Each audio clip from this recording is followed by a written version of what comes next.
한글도 남보다 빨리 깨치고 참 똑똑했는데 갈수록 실력이 뒤처지는 것 같아 걱정이에요. 혹시 초등학교 교과서 본 적 있어요? 어려운 어휘가 너무 많아요.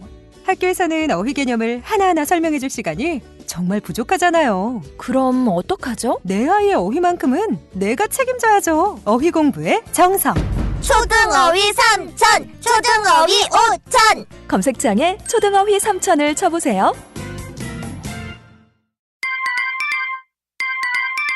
자려고 누웠는데 저스툰 지루한 지하철에 저스툰 자려고 누웠는데 지루한 지하철에 클래스가 타는 재미 저스툰 클래스가 타는 재미 저스툰 웹툰 웹소설은 저스툰 클래스가 타는 재미 저스툰 다시 날씬해지고 싶어.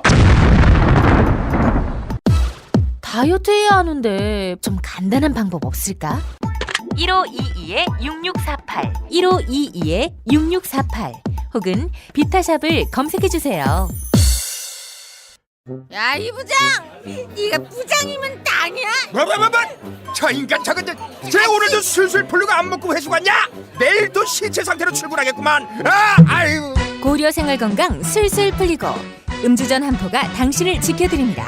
특허받은 천연 유래 성분 숙취 해소제 술술 풀리고를 은하계 최저가로 딴지마켓에서 만나보세요.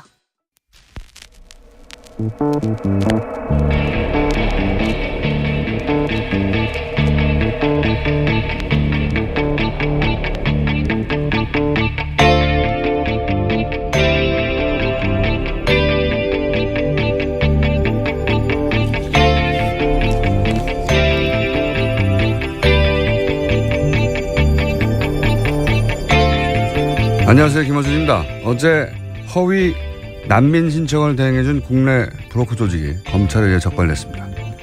난민 관련 국내 뉴스는 이렇게 대부분 부정적입니다. 우린 난민을 대체로 잠재적 테러리스트, 불법 체류자로 간주하죠. 난민지회에 관한 국제협약이 채택된 게 1951년이고 우리가 뒤늦게 126개 조인국 중 하나가 된 것도 이미 1993년이지만 그동안 인정된 난민 숫자는 터무니없이 적습니다. 작년 한 해 우리가 전 세계에서 받아들인 난민 총합이 100명이 안 되고 그나마 가족 재결합을 제외하면 60여 명. 참혹한 내전을 겪은 시리아는 1명입니다. 독일이 작년 한 해 수용한 난민이 28만 명. 스페인이 작년 17,000명 난민 수용을 약속했다. 실제 1,100명에 그치자 올해 초 우리 집이 당신들의 집이다라는 구호와 함께 바르셀로나에서만 30만 명이 시위를 했죠. 더 많은 난민을 수용하라고.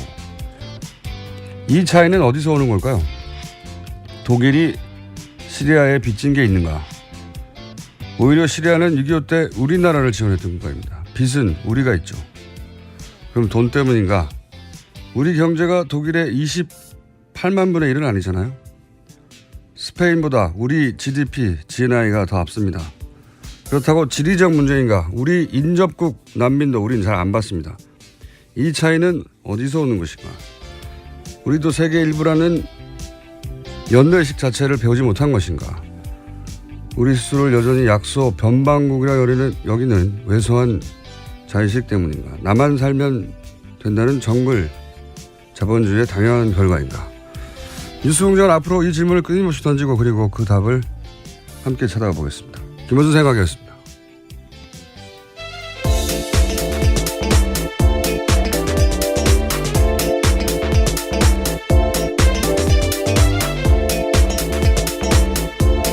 시사인의 김은지입니다. 예. 자, 오늘은 바빠요.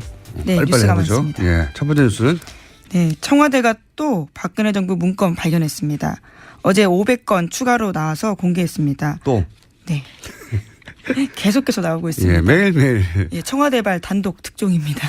그 왜 중세 배경의 영화를 보면 성 지하에 감옥이 있잖아요. 그걸 던전이라고 하거든요. 예. 영화나 게임 보면 거기서 뭐 끊임없이 나와요. 예. 던전 청와대. 예. 그렇게 불러야 되겠어요? 뭐가 나왔습니까? 네, 어제 내용들을 좀 일부 공개했습니다. 가장 눈에 띄는 것은 보수 농객 육성 프로그램 활성화 등 홍보 역량 강화, 보수단체 재정 확충 지원 대책, 상대적으로 취약한 청년과 해외 보수 세력 육성 방안과 같은 내용들이 있었습니다. 또 박근혜 정부는 2015년 7월 달 이병기 비서실장 주재 수석비서관 회의에서 신생 청년 보수 단체들에 대한 기금 지원을 적극 검토하라고 지시하기도 했습니다. 한마디로 돈 주라는 거네요. 네, 보수 세력 지원하라는 거죠. 보수 세력, 있는 보수 세력을 지원하라라기보다는 뭘 단체를 새로 계속 만들라는 거예요. 돈 주고 이게 사실은. 예. 그리고 그 대통령 시정연설 때 저희가 한번 다룬 적이 있는데 시정연설 때 박수부대가 동원됐다. 네, 2015년 10월 달이었습니다. 네, 대통령 시정연설 때 박수부대가 동원된 건 전무후무할 것이라고 했었던 그 박수부대의 청년 무슨 센터들 뭐 무슨 세상. 네, 2015년 10월 달 그때 시정연설 할 때요. 한국자유총연맹뿐만이 아니라 청년 리더 양성센터, 청년이 만드는 세상 이런 인사들이 있었다고 합니다. 네. 이게 이제 돈 주고 만들어서 대통령 시정연설에 동원하고 나중에 태극기 집회에 이런 단체들이 또 이름을 올리고 그런 거죠. 네. 그리고 나서 이런 단체들이 또 끊임없이 진보적인 활동들 혹은 인사들 단체들을 고발을 합니다. 그러면 또 검찰은 바로 수사를 해요. 네, 굉장히 괴롭히죠. 재빠르게 수사했습니다. 예. 그런 거죠. 예. 돈 주고 만들어서 박수부대로 쓰고 그 사람들을 시켜가지고 반대 세력을 고소고발하게. 검찰에 고소고발되면 아무리 작은 사안도 결국 무죄가 날 사안도 시간 돈을 계속 뺏기거든요. 예. 그런 걸 한 겁니다. 청와대가. 그런 짐작들, 보도들은 있었는데 청와대에서 이제 문건이 나오기 시작한 거죠. 자, 또 뭐가 나왔어요? 네, 카카오톡 검색에 자동 연관 검색어에 개입하려 했다라는 문건도 있었는데요. 부처 현안 관련 정책 참고라는 문건에는 카카오톡 샵 검색 기능과 관련해서 좌편향적인 자동 연관 검색어 논란이 있으니까 좌편향적 자동 검색. 네, 그렇게 쓰여 있다고 합니다. 샵 제가 카카오를 안 해가지고. 네, 카카오톡 그 문자 메시지를 보내는 창에 보면 샵 표시가 있습니다. 네. 그걸 누르면 자동 연관 검색어가 나오는데요. 포탈처럼. 예, 그것이 일종의 좌편향적으로 되어 있다라고 박근혜 정부는 판단한 겁니다. 예. 박근혜 전 대통령이 그렇게 말했나 보죠. 카톡을 쓰는데 샵을 눌렀더니 정부 비판적인 연관 검색어가 떠서 예, 공장장 이름 같은 것들이 이제 쓰여 있지 않았을까. 이게 사람들이 많이 검색하면 자동으로 뜨는 건데. 그렇죠. 아니 이 정부를 비판하는 검색어 뜨면 안 되지. 이건 거꾸로 얘기하면 검색어를 조작하라는 얘기잖아요. 예.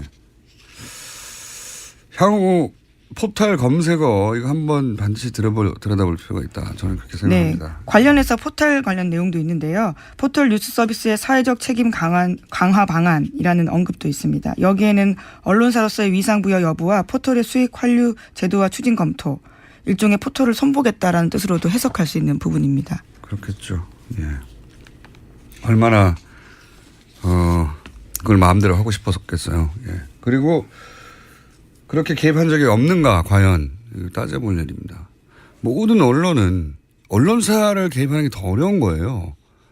생각해 보시면 언론사들은 기자들로 구성되어 있고 기자들은 차질적으로 누군가 이렇게 개입하고 시키는 걸 싫어해요. 근데 끊임없이 이제 언론에 개입하고 오도하고 언론을 이렇게 하라고 지시하고 협조받으라고 하잖아요. 포털은 그냥 사기업입니다. 일개. 포털은 그냥 회사예요. 그냥 회사. 포털에 언론사들의 기사가 뜬다고 해서 포털을 언론사처럼 미디어처럼 인식하는 경향이 점점 커지고 있는데 실제 그 기능도 하고요. 근데 포털은 그걸 납품받아서 그냥 배급하는 그냥 일개 사기업입니다. 그러니 얼마나 정부가 마음만 먹으면 더 쉽겠는가 개입이. 그 점을 저는 주목해서. 근데 그 결과는 엄청나죠.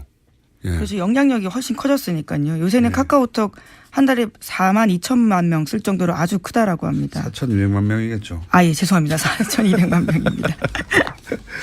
자, 그러니까 다시 한 번 말씀드리지만 포털은 그냥 일개 회사예요. 공공기관도 아니고 언론사도 아니에요. 그러니까 정부가 일개 대기업도요 이렇게 마음대로 하는데요.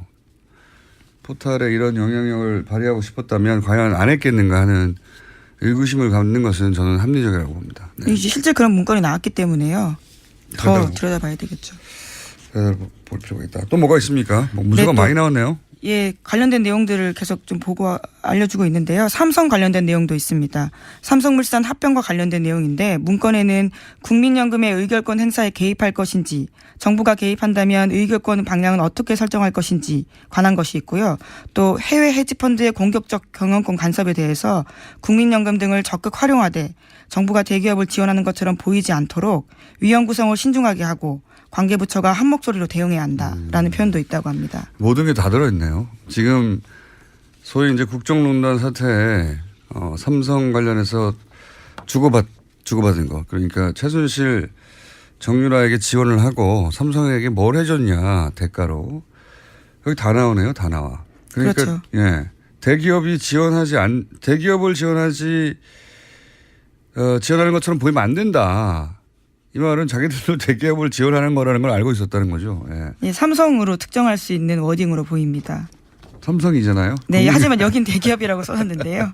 네. 당시 시점이 그렇습니다. 삼성물산 합병건이 굉장히 논란이 되던 삼성이라는 때였습니다. 단어를 썼을 뿐, 예, 삼성을 지원하는 것처럼 보이지 않도록 해야 한다라고 문서가 나왔으니까, 예, 삼성을 지원한다는 걸 자기들도 알고 있었다는 거고, 그리고 뭐 외부 전문가들을 잘 구성해야 된다. 이런 말은 그 국민연금 그것도 문제가 됐었죠. 국민연금이 이런 정도의 금액을 투자하는 게 아니라 이제 간섭을 하면 의결권 행사 전문위원이 따로 있잖아요. 예, 그렇습니다. 근데 그 외부 전문가들은 반대했단 말이죠. 그러니까 그래서 외부 전문가들 전문위원회에 안건을 올리지도 않고 자체적으로 철회해버렸죠. 그렇죠. 국민연금 기금운용본부 간부들로 구성된 투자위원회 열었습니다. 그러니까 위원 구성을 신중히 하란 말은 반대 의견을 배제하라는 얘기고 문제가 된 게 다 여기 있네요. 예. 빨리 증거를 제출해야 되겠네요. 자, 이게 참네. 득템 정도도 아니고 이게 뭐 신받다 뭐 이런 수준으로 캐고 있어요. 채굴을 하고 있다. 또 나올지도 모르겠어요. 네, 그럴 걸로 보입니다. 또 있습니까 내용이? 네, 또 있는데요. 서울시가 청년수당을 강행하면 지방교부세 감액 등 불이익 조치를 하라는 내용도 있었습니다. 이건 정말 실제 이것도 문제가 됐었죠. 예. 예, 그렇죠. 서울시 같은 경우에는 청년수당 사업 추진했었는데요. 보건복지부가 직권 취소해서 도입 한 달 만에 중단된 바가 있습니다. 이게 내용이 뭐냐면 서울시 지자체에서 중앙정부가 안 하는 복지 정책을 펴려고 하니까 중앙정부는 뭐 하냐 소리를 들을까 봐 지자체에서 못하게 하는 거죠. 그리고 그렇게 해서 박원순 시장의 지명도나 혹은 인기도가 올라갈까 봐 그런 이유도 있는 거고요. 지자체가 하면 중앙정부가 더 격려해야 되잖아요. 그렇죠. 같이 가거나. 근데 이 복지에 관심 없는 박근혜 정부에서 우리 안 하는데 니들만 하면 우리가 안 하는 거 들키잖아. 이거거든요, 심보가. 그래서 쟤들도 못하게 해. 이게 말도 안 되는 건데 이제 그런 걸 지시했다는 거고요. 서울시 저거 못하게 하라고. 그런 겁니다. 네, 그렇게 또 그런 게 나왔고. 자, 관련 뉴스 또 있습니까? 네, 그래서 검찰은 청와대 문건을 수사하는 서울중앙지검 특수일부의 검사 수를 늘렸습니다. 모두 8명으로요. 일선 검찰청 특수부 2개 부서를 합친 규모입니다. 늘려야 되겠네요. 이거 수천 건이 나오니까. 문건 관련 뉴스가 많네요. 또 있어요? 네, 이에 대해서 최순실 씨 쪽 입장도 나왔습니다. 어제 이경재 변호사가 재판에서 한 말인데요. 청와대 캐비닛 문건이 기습적으로 증거로 제출되면 피고인의 방어권이 원천적으로 봉쇄된다면서 그렇게 하면 안 된다라고 주장한 겁니다. 검찰이 시도 때도 없이 증거를 계속 제출하고 있다. 이렇게 불만을 표하기도 했습니다. 아니 그러면 피고가 힘들까 봐 있는 증거를 안 내놓나요? 이건 말도 안 되는 소리인데. 예. 그리고 방어권 방어하라고 변호사가 있는 겁니다. 그렇죠. 예. 피고인 방어를 위해서 변호사가 역할을 해야 합니다. 힘들어진다는 얘기기도 하고요. 예. 증거를 이렇게 많이 내면 어떡하냐 이런 얘기기도 하고요. 예. 당연히 증거가 있으면 추가 제출해야죠. 피고가 힘들까 봐 있는 증거를 내놓지 않는다는 게 말이 되나요? 말이 안 되는 얘기였고요. 자, 한 2분 내에 저희가 오늘 게스트가 많기 때문에 2분 내에 제목 싹 스크린하면서 지나가죠. 예, 그러시죠. 어제 정부 조직 개편안 통과했습니다. 국회를 통과했습니다. 그래서요, 미래창조과학부는 과학기술정보통신부로 바뀌었습니다. 또 중소기업청과 국가보훈청은 장관급으로 격상됐고 국민안전처가 없어졌습니다. 소방청이 독립해가지고 외청이 됐죠. 네. 경호실은 격하됐고요. 낮은 경호하겠다라는 대통령의 의지가 나온 거죠. 소방청 독립된 사안은 사실 한번 따로 다룰 만한 일이어서 저희가 조만간 인터뷰를 발의한 이재정 의원을 한번 해볼까 합니다. 자, 다음 뉴스는요. 예, 방산비리 관련된 소식 계속 전해드리고 있습니다. 하성룡 항공우주산업 대표, 그러니까 카이 대표가요, 2012년 새누리당 대선 후보 경선 때 박근혜 후보에게 거액의 정치 후원금 냈다고 경향신문이 아침에 보도했습니다. 네, 방산비리 카이 계속 나오고 있는데 네, 박근혜 후보하고 잘하지 않냐라고 말했던 분인데 이분은 이제 비리가 내부 횡령 비리가 10억 대가 있었는데도 불구하고 어떻게 대표가 됐지 했더니 뭐 이런저런 뒷이야기들이 지금 나오기 시작하네요. 네. 네, 그래서 어제 사임했습니다. 대표이사에서는요. 그리고 또 검찰은 하 사장의 측근인 사임방, 속칭 사임방이라고 하는데요. 핵심 임원들을 소환 조사하기 시작했습니다. 소환 조사 해야 되겠죠. 예. 또 네, 감사원은 FX 사업의 감사 기간을 한 차례 또 연장했습니다. 이례적으로 3차례나 연장했고요. 애초에 20일 예정돼 있었던 감사를 100일 넘겼습니다. 이것도 굉장히 큰 사업이거든요. 차세대 사업. 조 단위로 들어가는 사업이고 감사를 제대로 하자면 잠사할 게 정말 많을 거예요. 예. 이게 10조 단위가 넘어가는 사업이라 뭔가 돈이 100억대가 새도 잘 보이지도 않는 사업이에요. 그런데 몇백억씩 샜겠죠. 그리고 그 새는 곳이 다 국내도 있지만 해외도 많아요.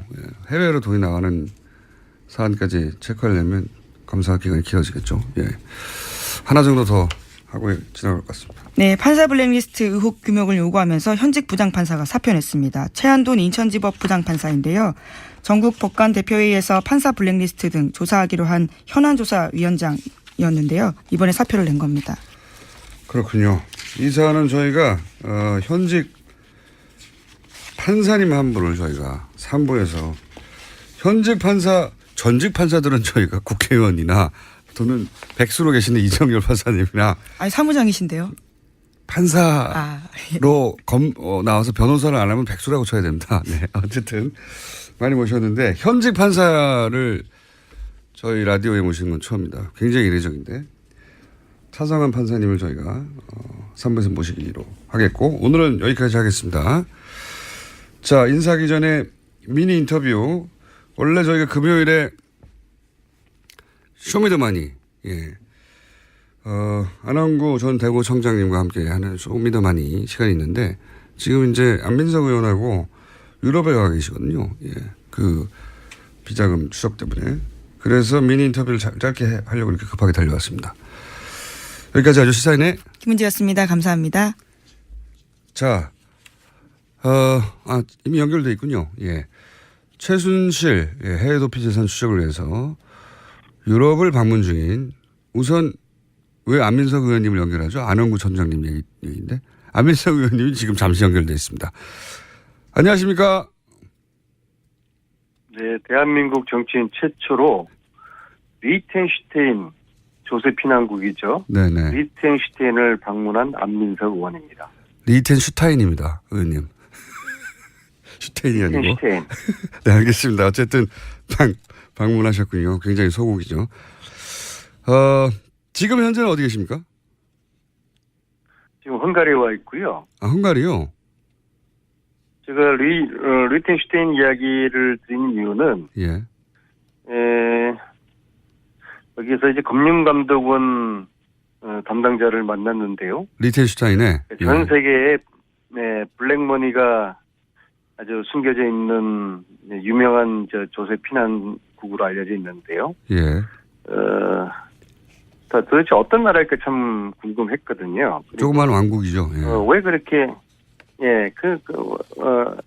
어떤 국가 정책으로 이렇게 독재 국가라든지 그러니까 돈 많은 부자들의 그 돈을 또 검은 돈을 숨겨주고 있을까 그런 것들에 대한 설명을 쭉 들었는데 재미있는 것은 앞으로 우리나라 정부 차원에서 예를 들면 이제 금융감독원이나 검찰에서 또 국세청에서 우리나라 사람들 관련한 금융 자료를 요청하면은 어떤 정부 당국 대 당국 차원에서 자료를 공개할 수 있다. 예. 그런 이야기까지 듣고 왔습니다.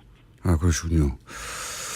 방문해서 대표적으로 뭐 여러 번 방문하셨지만 이번 방문에서는 주요하게 어떤 일을 하셨습니까? 두 가지인데 첫째는 최순실 은닉재산 추적 이제 기존에 쭉 해왔던 거죠. 제가 이번에 4번째 독일을 왔거든요. 예. 이 최순실의 독일의 은닉재산을 추적을 지속적으로 하는 것 하고요. 두 번째로는 이 최순실 은닉재산의 최초의 뿌리 출발점으로 추정되는 그 박정희 비자금의 존재 이것에 대한 단초를 얻기 위해서 왔는데요. 독일 프랑크푸르트에서 난 교포에게 아주 그 흥미로운 제보를 받았어요.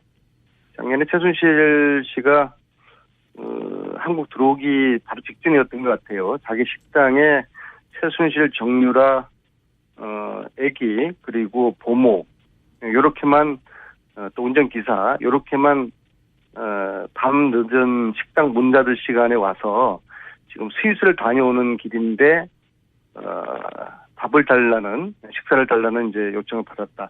아마 자기 생각으로는 지금 보니까 스위스 은행을 다녀오는지 않았나 그렇게 의심된다. 그러한 이제 제보도 받았고요.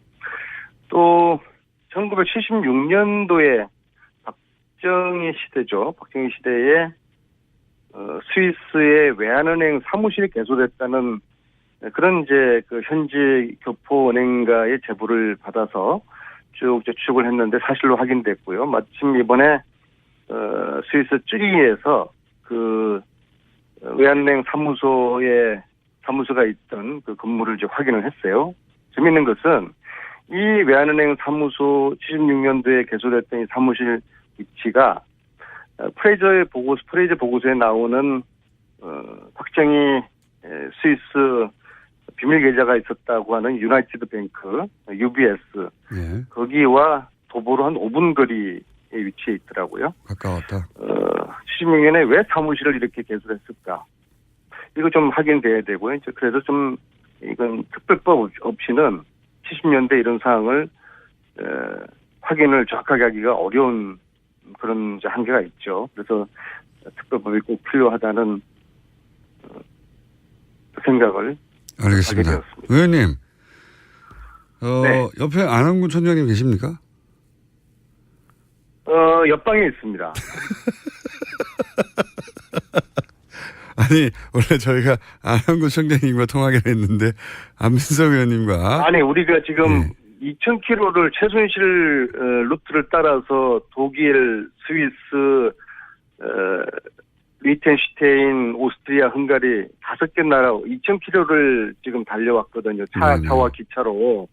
그래서 공장장도 우리 격려를 해줘야지 이렇게 웃으면은 이건 뭐 네, 고생하셨습니다. 하늘이 무너질 듯해요. 하늘이 무너질 듯. 그렇게 하시죠. 예. 웃지 말고. 예. 자, 의원님 잠시 계시고요. 안한군 총장님 좀 바꿔주십시오. 총장님. 예, 안녕하십니까. 네. 저희가 총장님하고 통화하려고 그랬는데 안민석 의원님이 많은 시간을 뺏었습니다. 지금 최순실 은닉 재산은 어떻게 되어가고 있습니까? 찾으신 게 있습니까? 또 추가적으로? 예, 지금 몇 군데 지금 확인이 되었고요. 그런데 요번에 이상한 점은 이미 그 최순실 재산 일부가 예. 누수가 되고 있다는 정황을 누수요? 예. 지금 우리가 현행 법상으로 범죄 수익으로 확정이 돼야 몰수를 할 수 있지 않습니까? 예, 예. 그런데 지금 최순실 재판이 지금 진행 중에 있고요. 예. 근데 현행법으로도 일단 확인되기 전에 예. 그런 정황이 있으면은 확정된 보존함이라는 그런 조치를 취해서 재산 누수가 되지 않도록 해야 되는데. 누수. 예. 새지 않도록. 예.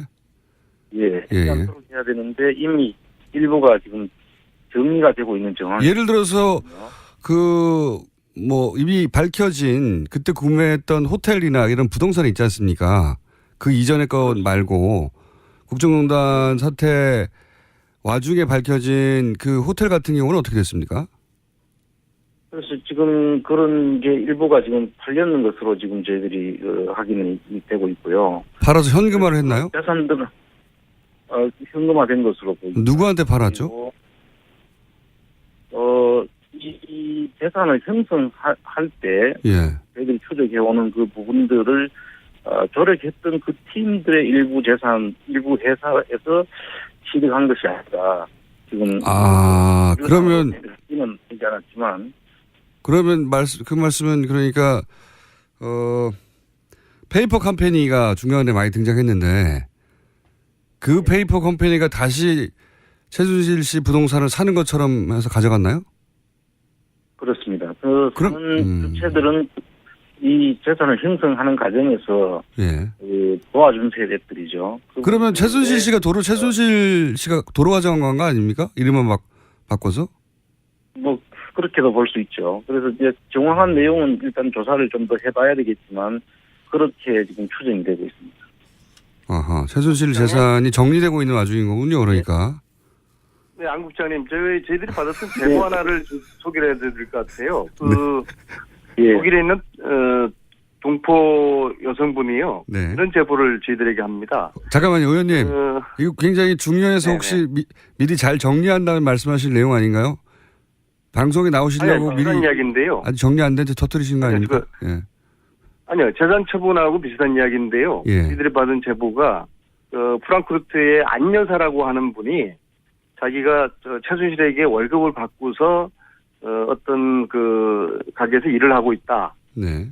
그런 제보를 해서 그 안 여사를 찾아가라. 그래서 이제 저희들 쭉 추적해서 그 이제 근무를 찾았는데 그 안 여사가 근무했다는 그 근무는 이미 다른 회사가 들어섰어요. 그래서 아마 페이퍼 컴퍼니를 이용해서 어떠한 사업을 했던 것으로 생각되는데 이 방송을 들으시는 독일 프랑크푸르트에 계셨던 안 여사라고 하시는 분요. 이미 지금 귀국을 했습니다. 국내 한국에 계실 걸로 추정되는데요. 안 여사님은 저희들에게 연락을 해주시면은 최순실의 또 페이퍼 컴퍼니 한 부분을 정확하게 밝힐 수가 있습니다. 알겠습니다.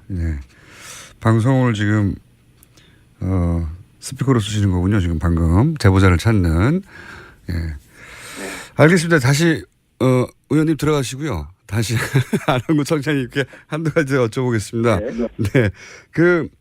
이번에 그 프레이저 보고서에 등장했던 은행 근처에서 지난 시간에서 다뤘던 유경수 여사의 사촌 오빠가 지점장으로 근무했던 스위스 은행, 외환은행 지점, 혼자서 그러다가 그러니까 유럽 기업과 거래가 없던 70년대에 만들어졌다가 유럽 진출이 활발해진 2000년대에 들어서는 오히려 폐쇄한 의혹이 드는 지점, 그 지점에 가보셨나요? 예, 그 위치를 아까 안 의원님 말씀하신 5분 거리에 있다고 하는. 스위스 유니온뱅크와 그 크레딧 스위스 은행이 같이 있거든요. 같이 있는데 거기서 한 5분 거리 정도 남짓한 거리에 있는데 그 건물들이 그 엄청난 우리나라로 치면 명동과 같은 그런 비싼 곳이에요. 그 비싼 곳인데 이미 그 건물도 아마 그 83년도부터 이 보존해야 될 건물로 지정돼서 관리가 되고 있는데요. 그곳에 그 비싼 곳에 스위스 사무소가 있었더라고요. 거래도 없는데. 당시에는 우리나라 거래가 전혀 없는데 그만한 돈을 거기에 투입할 이유가 있었는지와 또 정작 지금은 우리나라 기업들도 일부 있고 거래가 있습니다 한데도 지금 그 폐쇄를 했거든요. 그래서 그걸 이야기해주는 그 스위스의 그 은행원을 오래된 그 경력을 가진 은행원을 제가 만났는데 자기도 봐도 전혀 이해가 되지 않는다고 애들한테 이야기를 해줬습니다. 알겠습니다. 자세한 이야기는 돌아오시면 듣고요. 마지막으로 한 가지만 더 여쭤보면 그 오랜 시간 지금 자비로 지금 계속 그 추적하고 계신데 거기 유럽에서 뉴스공장에 출연한 이후에 유럽에 갔더니 달라진 점은 없었습니까 혹시 총장님? 많이 달라졌죠. 어떻게 달라졌습니까? 여기 와서 놀란 게, 예. 호수공장 신도들이 참 많더라고요. 팬이라고 해서.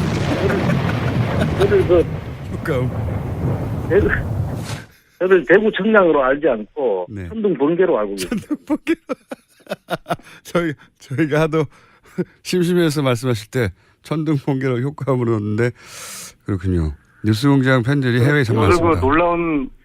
저도 놀라운 안민석 의원님 한국인의 돌아오셨네. 길을 실감했고요. 예. 그다음에 우리 지구상 동포들은 뉴스공장을 통해서 세상을 읽는구나 확인을 했고요. 근데 이번에 아쉬운 게 독일 최순실 재산을 도왔던 조력자로 저희들이 추정되고 있지만은 양혜경 전 삼성 유럽 본부장 이분을 이번에도 역시 만나지를 못했어요. 여러 차례 만나려고 노력하셨던 걸로 아는데 이번에도 못 만나셨습니까? 네네. 저희들이 이제 오늘 밤 지새고 다시 프랑크푸르트로 가거든요. 그리고 주말 동안에 프랑크푸르트 있는데 이 방송을 들으시는 양혜경 씨 그리고 양혜경 주위의 분들은 반드시 이번에 저희들을 프랑크푸르트에 만나 주기를 알겠습니다. 집 앞까지 갔어요. 그래서 저희들을 이런 식으로 하면은 회피하는 걸로 저희들 볼 수밖에 없는데요. 이번에 꼭 좀 만났으면 좋겠습니다. 양혜경 전 사장님. 네. 꼭 좀 만나주시죠. 준비된 시간이 거의 다 돼버렸는데. 네. 피하는 자 범인입니다. 네. 안한구 총장님 시간을 다 뺏으셨어요. 안민석 의원님이. 자, 두 분 고생하시고요. 언제 돌아오십니까? 여기 양혜경 사장 만날 때까지 있을 겁니다. 알겠습니다. 다음 저희 뉴스공장 고정 시간에는 두 분 다 돌아오시길 빕니다. 건강하시고요. 수고하십시오. 감사합니다. 감사합니다. 네. 안원구 전 총장님한테 자세히 얘기를 들으려고 했는데 안민석 의원님이 시간을 다 뺏었습니다. 네. 두 분만 남았습니다. 아무도 묻지도 따지지도 않고 가입하셨다고요? 보험은 너무 어려워요. 걱정 마십시오. 마이보험 체크가 도와드립니다. 1800-7917 마이보험 체크로 지금 전화 주세요. 1800-7917 이미 가입한 보험이나 신규 보험도 가장 좋은 조건을 체크해서 찾아드립니다. 인터넷 한글 주소 마이보험.com 또는 카카오톡에서 아이디 검색 마이보험을 친구 추가하여 상담하실 수 있습니다. 모닝똥? 제겐 사치였죠. 내가 토끼인지 토끼똥이 나인지 내가 변을 본 것인지 변을 당한 것인지 나는 바나나이고 싶다. 간혹 구렁이이고도 싶다. 미궁 대장사랑 빅똥의 추억 미궁 대장사랑이 찾아드립니다. 혈중 콜레스테롤 개선과 배변 활동에 도움을 주는 건강기능식품입니다. 검색창에 미궁 대장사랑. 미궁 장사랑 이름 바꿨어요. 프로바이오틱스 12종 추가. 미궁 대장사랑. 골반 잡자 바로 잡자 바디로직 허리 통증 바로 잡자 바디로직 2017년 쿨 썸머 바디로직 라이트 출시. 통기성이 좋아 땀 걱정 없이 한여름에도 쾌적하게. 입은 듯 안 입은 듯 가벼움의 신축성은 그대로. 자세가 좋아지는 골반 교정 타이즈 바디로직. 검색창에 골반 교정 바디로직 라이트.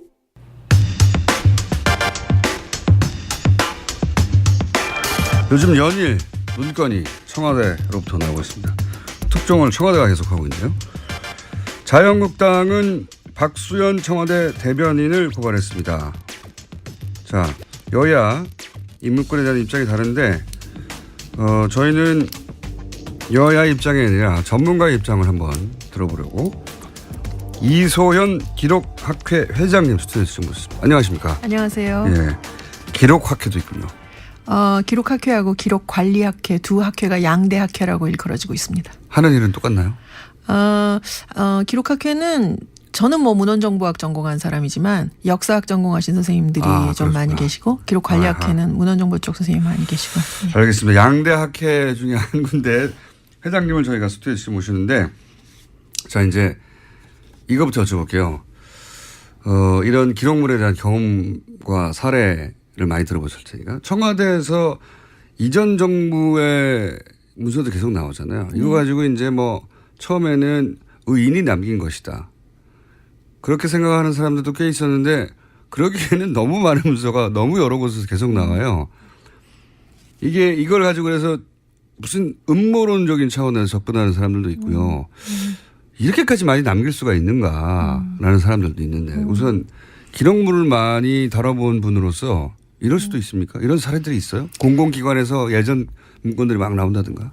서울시에서 서울시청사 레노베이션 하면서 직원들이 다 임시공간으로 옮기고 나서 기록연구사하고 학예연구사 서울역사박물관 학예연구사 2명이 2인 1조로 이제 전체를 턴 적이 있는데 조선 총독부 시절 문서부터 나왔습니다.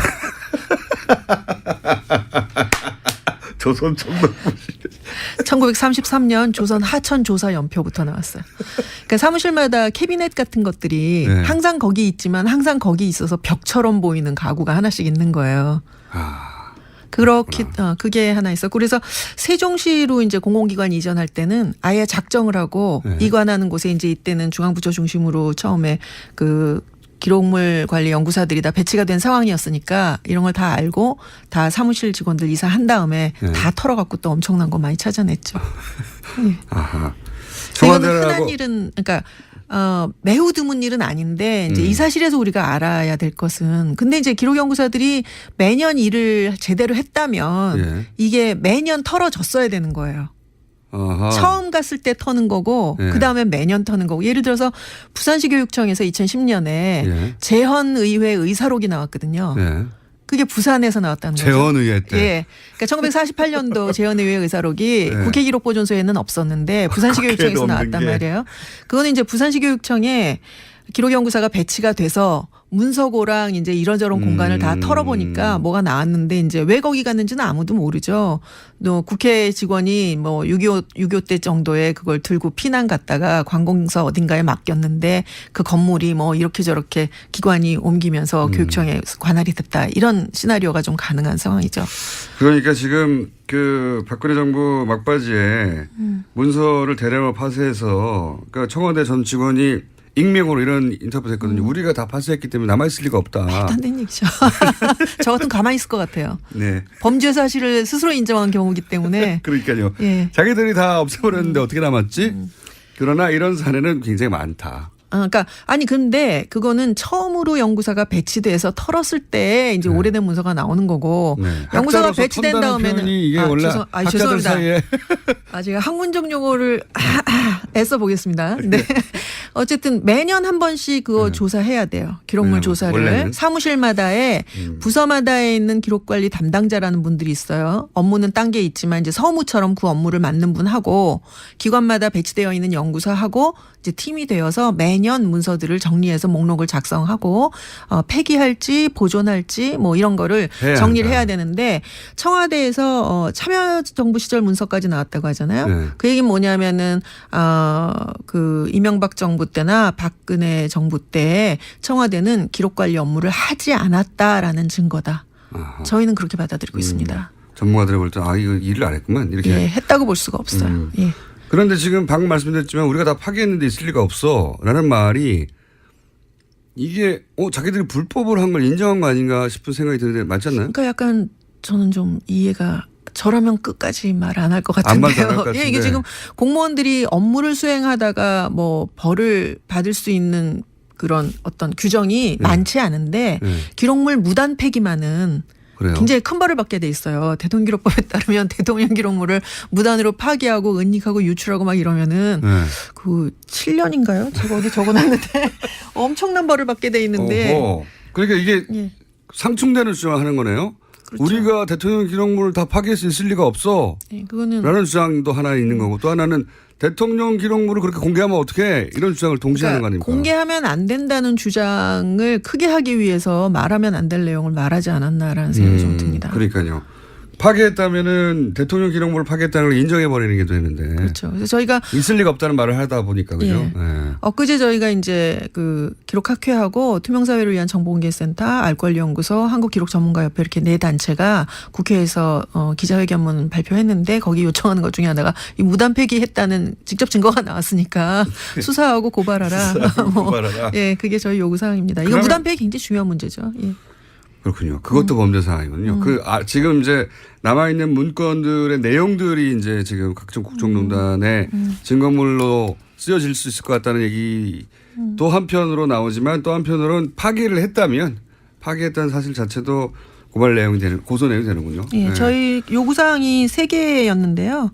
첫째는 이번에 발견된 기록들도 마찬가지고 황권한대행이 이제 위임받아서 지정한 기록도 저희는 그거는 법에 근거가 없는 무리한 정도가 아니라 글쎄 법의 취지에 맞지 않는 잘못된 해석이라고 생각하고 있어요. 그 자체 지정해서는 안 된다고 보는데 그 기록까지 포함해서 이 모든 걸 다 공개하라라는 게 첫 번째 요구사항이었고요. 두 번째가 무단 폐기 조사해서 처벌하라. 세 번째는 이 이관 전반적인 진행되는 내용에 대해서 조사해서 또 조사하라. 이게 세 가지가 요구사항입니다. 되지 않았다 아예. 예, 이게 지금 지난 10년 동안 대통령기록법은 여러 가지 정치적 전쟁 상황 그렇죠. 속에서 아주 너덜너덜해졌는데 이번 일이 아주 뭐 총체적으로 난맥상을 다 보여주는 그런 일이라고 생각하고 그럼 있습니다. 지금 청와대가 자체적으로 이건 공개도 되고 이건 공개할 수 없고 뭐 이렇게 구분 작업을 진행하고 있는 것 같아요. 네. 그중에 일부는 이것은 지금 재판 진행 중인 사안으로 연결되니 검찰에 넘기기도 하고 이런 행위 전체를 지금 야당에서는 불법으로 보고 있지 않습니까? 학회에서는 어떻게 보고 있습니까? 이 대통령기록법의 1조의 법의 목적을 보면 국정 운영의 투명성과 책임성을 위해서 이 법을 제정했다라고 돼 있어요. 지금이야말로 박 전 대통령의 책임을 물어야 할 때인 거죠. 마침 또 법적 책임을 묻는 지금 단계에 와 있고요. 그러니까요. 근데 거기서 굉장히 중요한 단서가 되는 내용들이 나왔다는 거죠. 그걸 이제 공개도 여러 차원이 있죠. 완전히 국민들한테 이 또 학회장 같지 않은 말이라고 하시겠지만 까버릴 수도 있는 거고. 아니면은 뭐 그 단계로 털어서 깐다. 그렇죠. 털어서 깔 수 있는 거고. 그 다음에 뭐 법원에만 제출한다고 하는 거는 완전 공개하는 거랑은 또 아니죠. 별개의 문제죠. 그렇죠. 그러니까 지금 또 뭐 완전히 다 유출한 것처럼 주장하고 있지만 사실은 일부 법적 검토를 통해서 공개에도 상관없다고 자기들이 판단한 거를 열고 나머지는 이런 게 있다라고 이야기한 거지. 이거 유출이라고 말할 수는 없단 말이에요. 그러니까 이런 문제에 대해서 근데 이거를 이제 그러나 만약에 모든 게 다 정상적인 상황에서 저희가 보기에 이것은 대통령 기록을 보호해야 되는 상황이다라고 보는 입장에서 이런 일이 벌어졌다면 이런 거는 좀 법의 취지를 생각해서 보호할 건 보호해달라고 요청하는 기자회견을 저희가 했을지도 거꾸로. 모르겠어요. 그러나 이번 상황은 네. 박 전 대통령이라고 하는 분이 아주 특별한 대통령이잖아요. 아주 특별한 분이죠. 네네. 근데 이런 분이 나올 것을 예상을 못하고 저희가 대통령 기록법을 만들었기 때문에 지금의 법으로는 이번에 벌어진 일들을 굉장히 복잡한 일이라 뭐 한마디로 말할 수도 없지만 지금의 법으로는 이거를 처리할 수가 없다라는 게 저희 입장이에요. 그리고 오히려 지금 벌어진 범죄 혐의를 소명하는데 대통령 책임을 강조하며 만든 기록물 법이니까 그 책임을 제대로 수행하지 못한 대통령이 이런 일이 벌어졌으니 책임을 묻기 위해서 이런 문서는 활용돼야 된다. 대통령 입장에서도 지금 억울하게 지금 이렇게 당하고 있는 측면이 있다면 기록으로 그것을 소명을 해야죠. 그렇죠. 기록은 책임 행정의 도구니까요. 그런데 그걸 그걸 무조건 안 보여주려고 한다거나 그것을 이런 식으로 발견했다고 얘기했다고 해서 막 고발하고 이러면 그분들이 만약에 지금 자유한국당이 이제 박수현 대변인이랑 고발했잖아요. 그분들이 만약에 문서 세단기 이용해갖고 수십 대를 이용해서 파기했다 이런 이야기가 나왔을 때 그 고발도 하고 그렇죠. 이 고발도 하고 그럼 그러니까. 저희가 참 저분들이 기록에 대한 인식이 있으시구나 이렇게 생각해 드릴 수가 있지만 좀 그런 거는 일체 모른 척하다가 이날 이때껏 벌어졌던 일들을 다 모른 척하다가 파쇄한 거는 박수 치는 거와 마찬가지로 그리고 내가 파기했다. 심지어는 내가 다 파기했는데 발견했을 수 있을 리가 없다. 라고 말해놓고 이런 말을 해놓고서 이거 고발하는 거는 뭐지 이런 생각 좀 하게 되죠. 뭘 감추고 싶은 거지 이런 생각하게 되죠. 회장님, 네. 저희 방송하고 잘 맞으시는 것 같은데요. 잘 맞는 것 같아요. 목소리도 그러시고. 아하, 그렇군요. 아주 잘 이해가 되고 있습니다. 이런 건 어떻습니까? 지금 만약에 나온 문서 중에 일부를 아예 인터넷에 공개해서 우리가 볼 수 있게 만든다. 이런 것도 가능합니까? 근데 이제 그게 하려면은 할 수도 있겠다 싶은데 이제 저라면 이제 그렇게 권하지는 않을 것 같아요. 이게 지금 발견된 게 처음에 300건 정도였을 때는 모르겠는데 이게 지금 수천 건에다가 앞으로 또 뭐가 더 나올지 모르는 상황이란 말이에요. 그중에 일부 제가 말하는 건 전 국민이 알아도 되겠다 싶은 내용. 저도 궁금하거든요, 사실. 공개를 할 수도 있겠죠. 있습니까? 그러니까 공익적인 목적이라든가 또는 자료를 무조건 숨기는 게 자료에 관한 그 자료를 보관하고자 하는 사람들의 정신이 아니잖아요. 나중에 결국 그렇죠. 활용하려고 하는 것이고. 모든 기록은 전국적으로 공개할 것이 아니라면 굳이 생산해서 관리할 이유가 없다고까지 말할 수 있죠. 결국은 그러니까 나중에 보려고 하는 건데. 지금 문제가 되는 지정기록 제도조차도 이게 뭐 영원히 숨겨두겠다고 영원히 보호하겠다는 제도가 아니라 좀 꺼림칙한 기간 동안에는 가려줄 테니 그거 믿고 많이 생산해라라는 제도예요.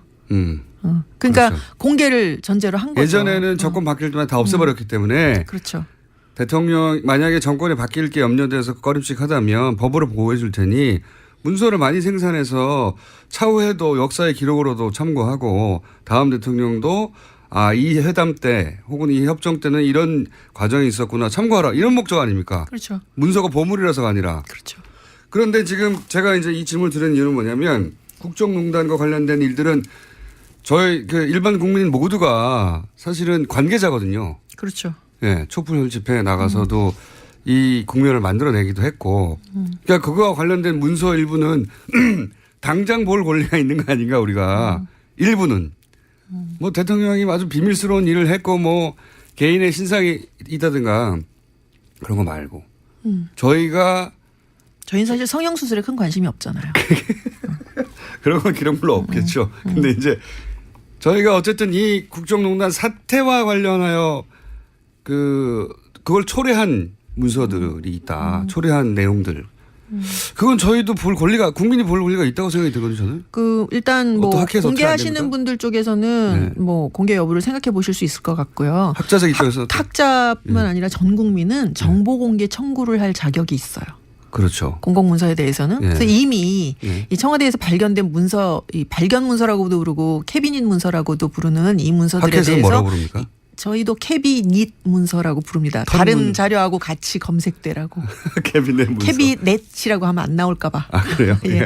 근데 그 캐비닛 문서들에 대해서 이미 정보공개 청구를 했다고 제가 전해드린 게 두 주체가 이제 정보공개 청구를 했어요.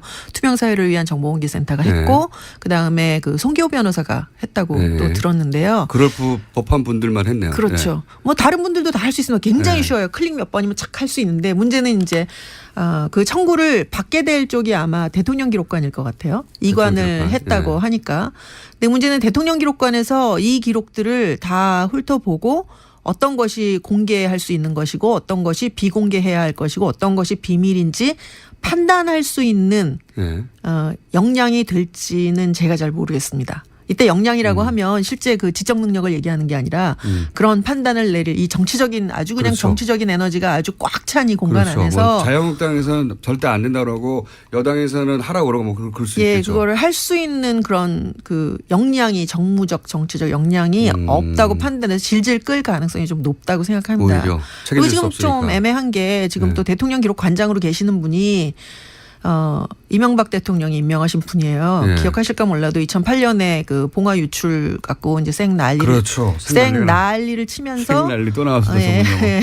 법을 대통령 기록법을 또 한 번도 저는 큰 난리라고 하려고 그랬더니 생난리로 네네. 생난리를 근데 그게 대통령 기록법에 뭐가 있냐면은 이미 대통령 기록관으로 이관한 대통령 기록을 좀 보호하기 위해서 대통령 기록을 이관하고 나서 전임 대통령이 임명한 대통령 기록관장이 관장으로 임명이 돼갖고 그걸 보호하는 책임을 지도록 돼 있는데 2008년에 봉화 유출을 핑계로 바꿔버렸어요. 임상영 관장님이라고 노 전 대통령이 임명한 관장을 고소해서 고발해갖고 결국은 뭐 무죄 판명이 났죠. 내쫓은 다음에 그 이명박 정부 청와대에서 행정관으로 일하시던 양반이 이제 대통령 기록 관장이 됐는데 그 이후로 지금 8년째 관장으로 계세요. 아, 그런 또. 그러니까 이게 정치적 입장이 개입되지 않다고 볼 수 없죠. 그분 그렇기 때문에 이분이 황교안 권한대행에게 지정 권한을 위임한다라고 하는 결정을 그렇게까지 무리하게 내리게 되는 근거가 아닐까라는 생각을 하게 됩니다. 그런 학자들은 그런 추정할 수밖에 없다. 왜냐하면 이렇게 무리한 걸. 그렇죠. 그렇죠. 왜냐하면 그 위임의 근거로 들었던 법조항이 예. 대통령기록법의 2조예요. 근데 예. 2조를 보면 대통령 기록을 생산하는 대통령에는 당선자와 대통령과 권한대행이 있다라는 조항인데요. 예. 그 조항을 굉장히 무리하게 권한대행이 대통령의 기록도 지정할 수 있다라고 판정 내린 거라 저희는 공식 비공식 경로를 다 동원해서 당시에 안 된다고. 안 된다는 성명은 뭐 이미 이따만하게 발표를 했고요. 이따만하게요? 이따만하게 예. 발표를 했고. 전문용어 굉장히 예, 죄송합니다. 현직 교수님이시고 네, 학회 학회에서. 회장님이시고 그렇죠. 하지만 저희 방송한테 굉장히 잘 맞는 분이셔서 제가 보기에는 저희가 고정 코너를 만들어야 될 것 같다. 이 기록물이 맨날 유출되는 것도 아닌데 어떻게 고정 코너를 만들까. 매일 아침 7시 반에 와야 되나요? 근데 어쨌든 네. 법적 유권 해석을 법제처 해석을 받으라고 했는데 그 말도 안 들으면서 굉장히 무리하게 진행한 거예요. 알겠습니다. 오늘 여기까지 듣겠고요.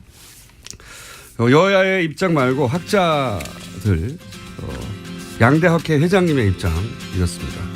이수연 기록학회 회장님이었습니다. 감사합니다. 맞습니다. 3부에서 뵙겠습니다.